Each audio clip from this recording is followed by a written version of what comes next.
Reyna, thank you so much for being here. Welcome to the podcast. Oh, thank you. I'm really excited to have you here. I read both of your memoirs, and I think they're just really, really movingly written about immigrating to the US and then making a life in the US and all of the issues that go along with that. So I want to start a little bit at the beginning here. Well, I want to start with the concept of immigration in terms of what that really means, what sort of challenges are faced by people. This is something I've thought about for so many years, and just how incredibly strong and how much fortitude it takes to immigrate to a new country where you don't speak the language, you don't necessarily know or understand the culture. So when you yourself, or just the experience with your father, seeing what he had to face, or your mother, or anyone else around you, tell me a little bit about what are some of those big Mhm. challenges that someone faces when they arrive in the country. Yeah. Yeah. Well, I mean, my experience was that of a child immigrant, which I think it's very different from when adults migrate. And it's only now that I'm an adult and that I'm a mother, I'm able to really understand what my parents went through, and I'm so grateful that as a parent, I'll never have to be in that situation. It's such a horrible situation to be in because when you migrate, when you have a family, when you're a father, you're a mother, I feel that being forced to leave your children or to bring them along with you is just such a terrible position to be in as a parent because neither choice is a good choice, right? There's going to be consequences with the family and consequences that will last a lifetime. So obviously, like for me, one of the things to think about in terms of migration is to really understand that when people leave their homes, they have basically been forced to do so, It's not a decision that is taken lightly. They're doing it because the circumstances had forced them to leave their homes. And so that's forced displacement that is happening around the world today, where people are being forced when they don't really have much of a choice but to leave. And leaving entails a lot of heartbreak, a lot of trauma, because they're leaving behind everything they know, their families, their homes, their communities. They're risking their lives to take on this journey where they really don't know what's going to happen. And obviously, we know how difficult it is to make that journey to the border, just that journey alone, but then crossing over is yet another difficulty to encounter. It's just heartbreaking to see how so many people have been dying during this crossing. And when migrants leave, I mean, they know, right? They know what they're in for, they know what they're going to face. And yet there's always that hope that maybe, just maybe, they will be able to make it safely and they will be able to get an opportunity to make a home here. In your case, your father left first, and that was a situation where he was, he couldn't make a life for the family that he would have wanted to in Mexico, so he left. And then that's a theme that you mentioned in your books, is this family separation, and you touched on it briefly here, is the parents separated from their children in two different countries. Sometimes both spouses leave to send back to the family. It was really heartbreaking to read about that. So in your case, in your experience, or what you saw with that in your own family or other families, what kind of repercussions do you think that has when families are separated in that way? Well, what I write about a lot in my books is the distance, right? The emotional distance that is created between the parents and the children when the family is separated. So like with my family, my father and then my mother came here and my siblings and I stayed behind in Mexico because they couldn't bring us along with them. And so my parents migrated first. And so my siblings and I stayed behind under really difficult circumstances, and it's just that trauma of separation, living in fear that our parents would forget about us, that they wouldn't come back for us. And so that growing sense of feeling abandoned and feeling unloved, I think to this day I still suffer from some of that trauma. And then my family was very lucky in that eventually we were able to be reunited. But even after that reunification, things were not the same anymore. My family was forever altered, changed from that experience.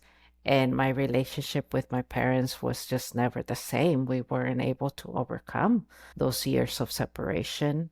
And obviously, our immigration experience also affected our relationship in that when my siblings and I arrived in the US, we were immediately forced to assimilate, to learn English at the expense of our Spanish because we didn't have bilingual programs in our schools. And so pretty soon, language became a barrier between us and our parents. And then, of course, education became a barrier because my parents only went to elementary school. And so as soon as I started junior high school, I noticed that there was this distance being created because of my education. And it got even worse when I got to college. There was also a lot of the stress involved, because we were undocumented for a time. And so I know my father was very, very stressed about our status. And so he would often, most parents would tell their children, have a good day at school. Whereas my father would tell us, you better not say anything about how we got to this country because we might get deported. And so he used to send us to school with a lot of fear. And so for a long time, like I didn't even want to talk to anybody because I was terrified that I was going to say something that would lead to our deportation. And so there was all this fear constantly hanging over us because of our legal status. And then my father, because of that fear, we wouldn't go anywhere. We were often just at home and he wouldn't really take us out. And so a lot of times, or he wouldn't let us go out, even out into the neighborhood. And so a lot of times we felt we were under house arrest, that we can't go out anymore. Whereas when we were in Mexico, we were safe to like go around the neighborhood and everybody knew us. And so there was some kind of freedom that we lost when we came here because of my father's fear of us getting caught and deported. So I think that there's so many things that add to that immigrant experience, and there's like this trauma that gets compounded by all these other things. And so even though, those of us who are lucky enough to succeed, to make it to this country, you still continue to live with the realization that there's so many other kinds of borders to overcome, not just a geographical border, but there's, the language borders, there's cultural borders, there's legal borders, and all kinds of borders that you have to face. But one of the things that I had to learn how to do was to reframe the way I saw myself as a border crosser, because for a long time I was really ashamed of that experience. I was ashamed of being someone who had crossed the border. And then as I got older, I realized that that is the source of my strength, that that's my superpower. Because I realized that if I could cross the border, the US Mexico border, as a 9-year-old, that meant that I could cross any other border that was, before me, that was keeping me from reaching my dreams and from becoming the person that I was meant to be. And so from that moment on, once I started reframing my immigrant experience from something to be ashamed about to something to be proud about, I became empowered. Yeah, because it's like then you can look at it as a gift as opposed to a shame. And Yes. that, that reminds me, in your second memoir, you had a teacher, Marta, who she, said something to you to the effect that being an immigrant, being sort of a soul of two countries, is makes you more rather than less, and which correlates with what you're saying. And I think that that is such a beautiful way to put it, because it's like, think of all of that experience, all of that wisdom gained, really. And I mean, there's trauma too, and that you carry, Hmm. as you said, Yeah, even still to this day. right. But Yeah, I think because when we immigrate, there's a lot of longing for what we lost. And I remember when I first arrived, even though I was very happy to finally be here and to finally have my dad in my life, I still thought about what I had lost. I had left behind my maternal grandmother, who was like the sweetest woman I had ever met. And I missed her so much. I also left behind my little sister. We weren't able to bring her with us, and so she stayed behind. And I really missed my little sister. I missed the sense of belonging, because in my community, yeah, we were really poor, but at least we belonged. And so I missed that. I missed the familiarity. I missed that I knew everybody in the community and that they knew me. Whereas we had come to a place where people don't even talk to their next door neighbors. And I missed being able to speak Spanish without feeling ashamed of speaking Spanish. And I missed my school and my teachers, so there were like so many things that I constantly missed. And so there was a lot of nostalgia, there was a lot of longing. And as the years went by, like I kind of struggled with that because I started feeling that as somebody who was now living in the US, I was often made to feel that I wasn't American enough, I was made fun of my accent when I spoke English. I wasn't familiar with the culture, with popular culture, mainstream culture, and so I often felt left out of that. And so I started to internalize this feeling of that I wasn't enough, that there was now something wrong with me. And so I started feeling less. I started thinking about everything I was not, everything I had lost. And when I met my teacher Marta at UC Santa Cruz, she really helped to help me see that instead of focusing on what I had lost, to look at what I had gained. And that's when she said, now you're bilingual, now you're bicultural, you're binational. Like you're not less, you are more. And to me, like that was such a powerful moment because that is when I realized that I need to stop thinking about what I lost. I need to stop thinking about what I'm not and instead like really focus and appreciate what I am now. And it's true, now I am more than what I used to be. and that also leads me to, it wasn't just Marta, but it was also, you had other women professors who were very encouraging and inspirational for you, and really like mentors, as opposed to just being, an ordinary teacher experience. So what do you think, in addition to that, what Marta told you, what are some of the other most important kind of things you gained from some of these women? I feel so blessed that I had good teachers in my life. Like to this day, Marta's still part of my life. Diana, my English teacher from my community college, I mean, she's still here. We actually just went on a trip together last month to Oh, Greece oh, because Diana's Greek American. And for a long time, she's invited me to go to Greece with her because she goes often. And I had never been able to make it, but I finally made it last July. And it was so special because I brought my daughter with me, and my daughter's also a writer. And we went to the island of Hydra, which is where Sandra Cisneros finished writing The oh, House on Mango Street. And it was wow. such a special trip because it was Diana who introduced me to Sandra Cisneros' work. She was the one who gave me a copy of The House on Mango Street, and I had not read it. And I was 18 years old. I had never, heard of Sandra, and Diana was the one who gave me that book, and it completely changed my life. And that's when I decided that I wanted to be a writer. And so being in this island of Hydra, thinking about how Sandra was there all those years ago, finishing that book that has meant so much to me and to so many other people, and especially being there with Diana, it felt like this Yeah. full circle moment. But yeah, so Diana has always been such a big supporter of my work, my biggest cheerleader, a mentor, and I know that she has made such a huge impact on my life because young people need mentors.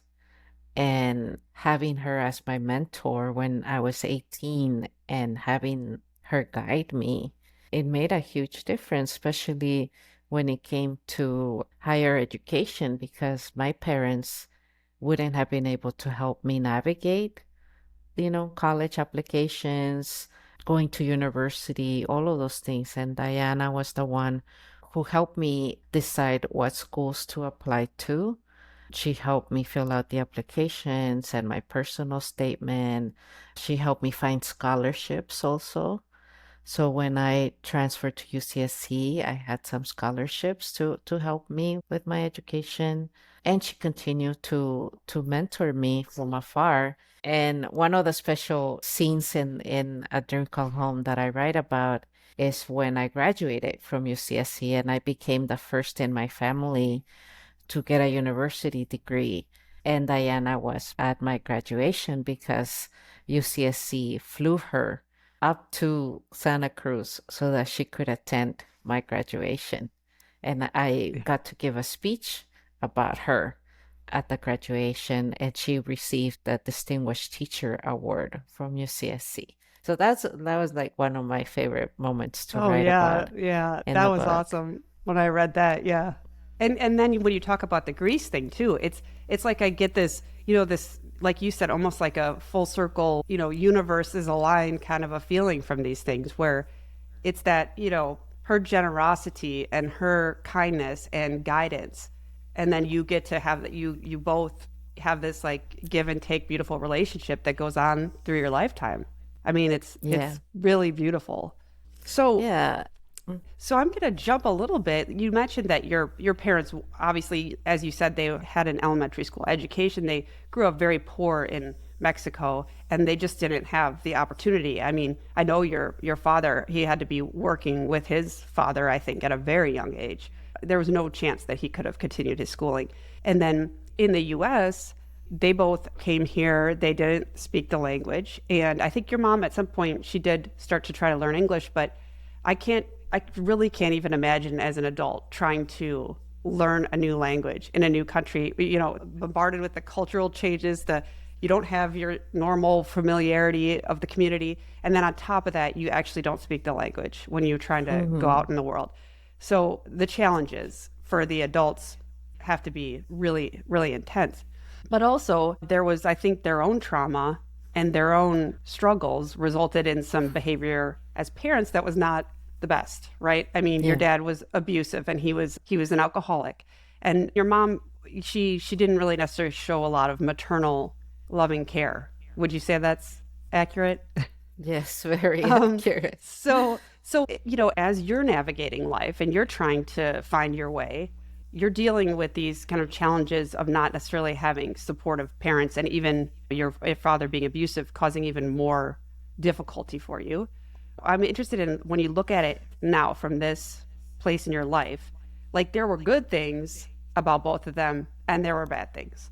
So when Hmm. you look at it now, how would you characterize the two of them now? Is it still very complicated for you, or do you have a different view on it than when you were growing up? It's definitely very complicated for me still, but more with my mother. My father passed away, and when my father passed away, it allowed me to then have a different relationship with him because I was able to work on letting go of the pain, letting go of the resentment. And I still talk to my dad. Actually, like a few days ago, I was like thinking a lot about him. And with my dad, there's always this wish that our relationship had been different because I think that we could have had a really good relationship. And I think that because when my father became ill with liver cancer, he completely changed. That year when he was dying, all of a sudden he became the father that I had always wanted him to be. You know, he became the father that really wanted to spend time with us, to talk with us. I remember he started visiting me a lot, and I was doing all this research on what he should be eating when you have cancer, like what are some foods that would help you. And like I started doing all this research, and we used to go grocery shopping together, and I was cooking for him like really healthy stuff. And I don't know, like those moments that we spent together were really special because for the first time, like I really felt he wanted to be a good dad. He wanted to have a good relationship with us, but it was kind of late because he was dying. And so after he died, like I just decided that I couldn't continue to hold on to all of that pain and that resentment and some of that anger. And I couldn't keep judging him for what he was not, and instead focus on the good things that he did give us. And I've also learned to have a lot more compassion for him because, some years ago when we were seeing the separations happening at the border wall or at the border where the kids were being taken away from their parents. And I remember that the attorney general or somebody was accusing the parents, that saying that it was their fault that their kids were being taken from them, and that if they didn't want their kids to be taken from them, that they shouldn't bring them in the first place. And I was so angry on behalf of all those parents that they were being blamed, that would, for what was going on. And it made me have so much more compassion for my father because he was one of those parents that brought their children to the border. And I just felt how unjust the world is, and how hard it must have been for my dad to make that decision, knowing exactly what he was bringing us to, and yet he still did it. And all he wanted for us was to have a shot at having a better life. And so he took some really incredible risks, and my heart really breaks for him being put in that situation. So with my father, I definitely feel that I have a much healthier relationship now. With my mom, my mom's still alive and her health is not, it's not very good. And so I see my mom, I still struggle a lot with thinking about how she used to be as a mom, and she was not there, physically for a time, but also emotionally through the years. And I feel like I still struggle a lot grappling with Yeah. those feelings. And I actually was just having those feelings last week during the Democratic National Convention when I was watching, Kamala Harris give her speech. And she talked a lot about her mother and what her mother taught her. And I was just sitting there watching that speech, feeling so jealous of her mother, that she had that kind of mother. And I realized, man, when am I gonna get over my mother issues? Like, I have spent my whole life feeling envy for other people's mothers. Like, I've had friends or, my peers at school who would talk about how their mothers were their best friends. Yeah. And I remember that constant envy that my friends had such good mothers. And so as I was watching Kamala Harris go on and talk about her mother, here I am almost 49 years old, and I'm still jealous of other people's mothers, And I'm like, Yeah. when am I gonna get over this? Have you found too that when you're just like sort of in society, there is this expectation that mothers are going to be like what you're talking about, that they're maternal and they're the most loving, and not all mothers are like that. Not all mothers are Right. like that. And so I think that could be hard too, because when you're out in the world, it's like I feel like there's an expectation. Do you agree that, your mother is sort of the epitome of this maternal, unconditional love and caring, and that you would have these certain feelings towards her? But when you can't have those feelings towards her, right? You know what I mean? Does that make sense? It's like Yeah. you don't Yeah. share that what these other people are thinking of or talking about, even in the way that you would like to love her in a certain way, but that's not possible within the relationship. Does that resonate?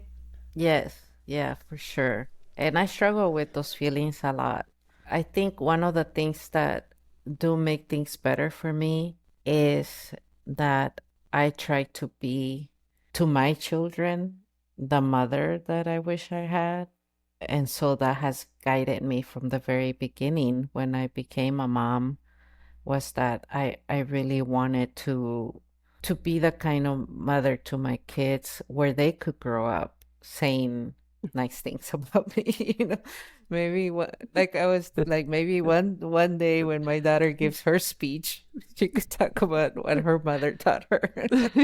Yeah, yeah. And it's so sad to think that it's like coming to that acceptance that you'll never get that. I mean, the idea that your mom would suddenly change and become different in what you always wanted. Do you think there's still a hope that you have that she might? No, no, I gave up that hope. And I'm glad I gave it up because I feel that that was part of the reason why I was struggling so much with my mom, because I was every time I interacted with her, I always expected her to behave a certain way. And then I realized she's never gonna behave that way because that's not who she is. So I need to stop having these expectations that are so unrealistic, you know, and instead I have to just accept her for who she is. And if I can do that, then I feel like I could have a better relationship with her because then she will no longer disappoint me anymore, you know? So once I kind of changed that mindset, I have definitely had better interactions with my mom because I just let her be who she is. And actually, she has surprised me a few times. You know, last year in October, I went to a book award ceremony where two of my books received some awards. And so I brought my mother with me, and my mom was crying when they called me up on stage and I gave my thank you speech. My mother was crying. And then when I, you know, went back to my seat, she hugged me and she said, I'm so proud of you. And here I am, 48 years old, you know, and then I wanted to cry because when I was a young woman, that's all I wanted from my mother. I wanted her to be proud of me. I wanted her to see, you know, how hard I was working and to acknowledge that I was a good daughter, that Yes. I was doing things. And I had so much desire to make my mother proud. And I never heard those words from her until last year, and I'm 48 years old, and now I want to cry because I'm remembering that, you know. I know. It meant so much to me to finally hear that from her. And it meant a lot because a part of me had told myself, I don't care. I had tried to harden myself and pretend that I didn't care, that didn't need her approval, that I didn't need her, you know, to be proud of me. And yet when once you finally said it to me, I realized how much I still did need it. And who was I kidding? Like I'm still that young girl Yeah. who needs her parents' approval. Yeah. Oh, yeah, that hits me because when I was reading your book, knowing how hard you and your siblings were working, just trying to do your best, and especially I'm thinking about when you were living with your dad, and just how much you all wanted your dad or your mom to just see you, acknowledge you, say they're proud of you, give you a pat on the back, and just that complete wall of silence or some negativity instead. It was painful. It was painful to read.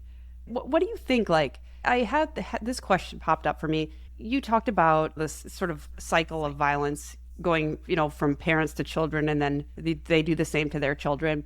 And I think it was like your stepmom said when your father was abusive, she said, well, he doesn't know any better because he was treated that way as well. And I think you kind of question in the book, well, then if he was treated that way, why doesn't he realize how horrible that is for us and stop? Some people do. Some people do realize that and don't do it, and some people don't. And so that is a big question. Is that something you've grappled with anymore, or have any more insight into looking at your father's behavior and thinking, why couldn't he say he was proud? Why did he hit instead? You know? Yeah, no, I definitely have more understanding because as a parent, I also kind of struggle with that. I actually wrote an essay recently where I'm exploring that cycle of violence and how, it gets passed down, right, from one generation to another, and how hard it is to break it. And like a lot of times the abused child becomes the abuser, right? Or the victim becomes the victimizer. And so for me, like having grown up in that kind of environment, it definitely impacted me. And, when I became a mom, that was something that I really struggled with because I did not want to be like my father. And yet once I became a parent, I struggled with disciplining because I didn't grow up with timeout, or I'm gonna take away your toy until you listen to me. I mean, I grew up being yelled at and being hit. And so as a mom, when my children will misbehave, my first instinct was I gotta hit them. And then it took a lot of like mental effort for me to hold back and think about it and or walk away or find a different way. Yeah. Yeah, Um, that makes sense. I was reading about this and I learned that people who grew up in abusive households are 6 times as likely to repeat that with their own children. And, I've been thinking about how when you grow up in such a violent home, you're constantly in flight or fight mode. And so that constant stress can really impact your brain. And so then you don't really develop coping skills and you don't learn to regulate your emotions, you know? And so I thought a lot about my father because he grew up in an extremely abusive household. And so much so that one time he confessed to me that he had ran away from home when he was 17 because his parents abused him so much. And I remember being so shocked when he told me that because I thought, wow. And then you grew up to abuse your children in a way where they also wanted to run away from home? Yeah, so it's definitely, for me, it was important to finally break that cycle. But I really struggled and I went the other way where my siblings used to accuse me of being a total pushover because my kids would walk all over me. Yeah, there was like, you're such a pushover. But like, well, I don't know. Like, Right. I don't know when it comes to like disciplining in my culture, in the Mexican culture, disciplining is physical punishment. It's not, I'm gonna give you a timeout. So my husband, he didn't grow up in an abusive home, and so he was the one that has kind of modeled for me what it is to discipline. And he's the one that would take away the phone or take away the toy, take away stuff like that. And it's like, oh, that's how you do it. Yeah, but it's like, why? How would you know that? How would you know that? That's not anything that you grew up around, or so it totally makes sense, and you speak about it so well. That really covered it, and was really interesting to me to hear all of that. One of the things I'd like to ask is, there can be this misconception that you get to the U.S. and you're like, oh, this is so amazing and such a wonderful place, and Mexico isn't, or something like that. But I think it's so true that there's a lot of beautiful things in Mexico, and there's beautiful things in the US, and there's positives and negatives in both places. But when you think back to your time in Mexico, or any time you've gone back, What are some of the things that stand out to you as just really positive things about living there, about the culture, about the communities? I really liked how people are not so materialistic the way we are here. Over here, if like our government makes it seem like it's patriotic for us to go and spend all this money, right? I mean, we're constantly being told that that's what we're supposed to do. And so here in the US, I feel like I have become very materialistic. I focus on like really petty stuff like, oh, I don't like the color of my curtains, so I'm gonna go spend money and buy some new ones, or just things like that. And then when I go to Mexico, I just realize how people there are very humble and they are not focusing on the material stuff. They're focusing on, family, on community. And to me, it's something that I really appreciate. And I'm generalizing, I know not everybody's like this, but at least like with my family, something that I really like is how they just appreciate the time that they spend together. And that, yeah, maybe, they don't have a lot of money, but they, like, for example, if they want to buy some pizzas, they all pitch in because food is so expensive there. And everybody pitches in and then get together and they enjoy it. They can enjoy their time together. And to me, that has always been something that I really love when I go down there because it humbles me and it forces me to see that sometimes over here I get so caught up on this rat race, and yet over there I realize that that's not what's important. It's about being with my family and really enjoying our time together and learning what I should be valuing. That's what I mean. I certainly pick up all that stuff. And I just think there are all different cultures have some really beautiful things.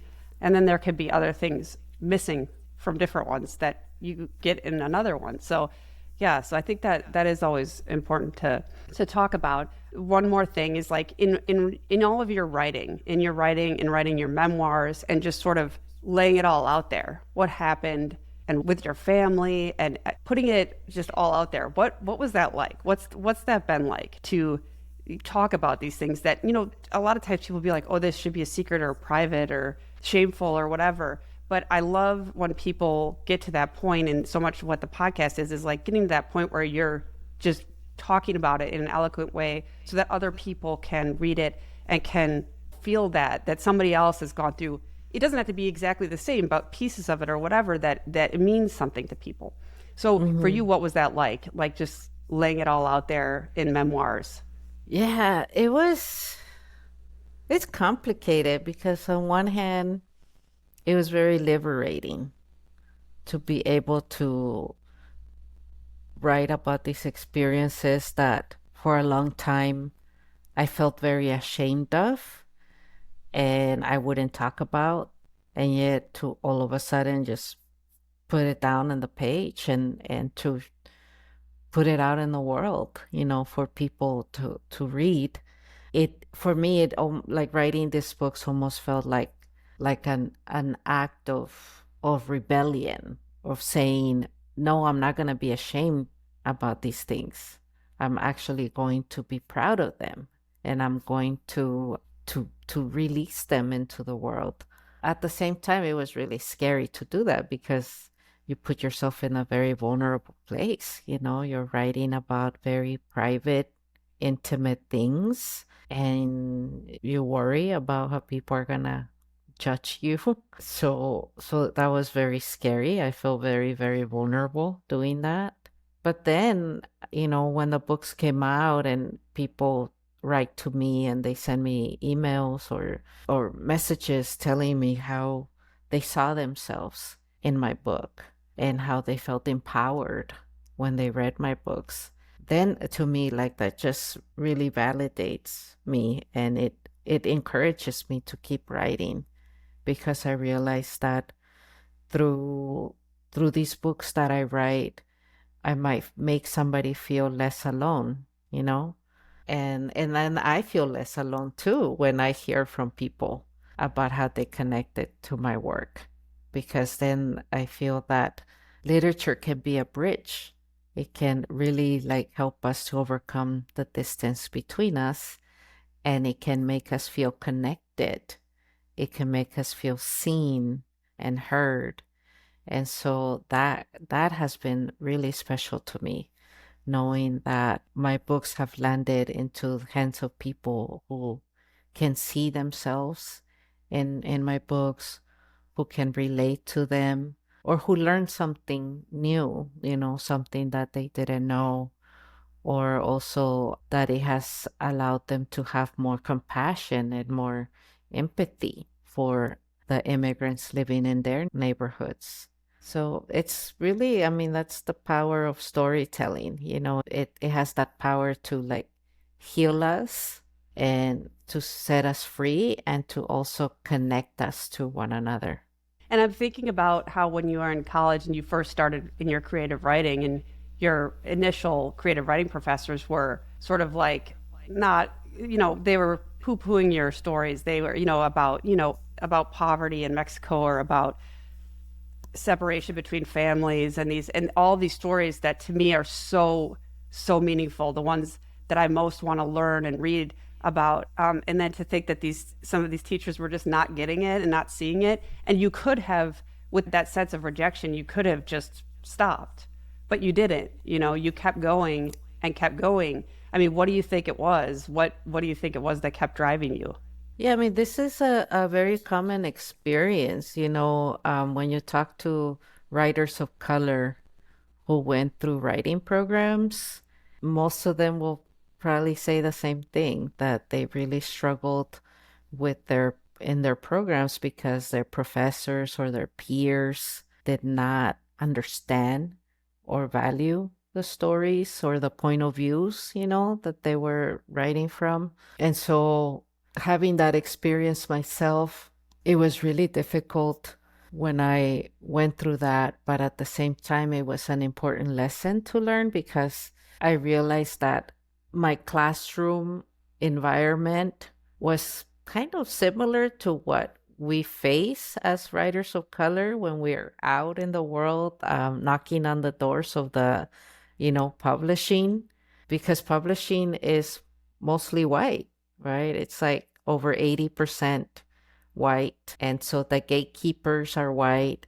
And so when we pitch them our work, oftentimes they also fail to understand our work, to find meaning in our work and value in our work.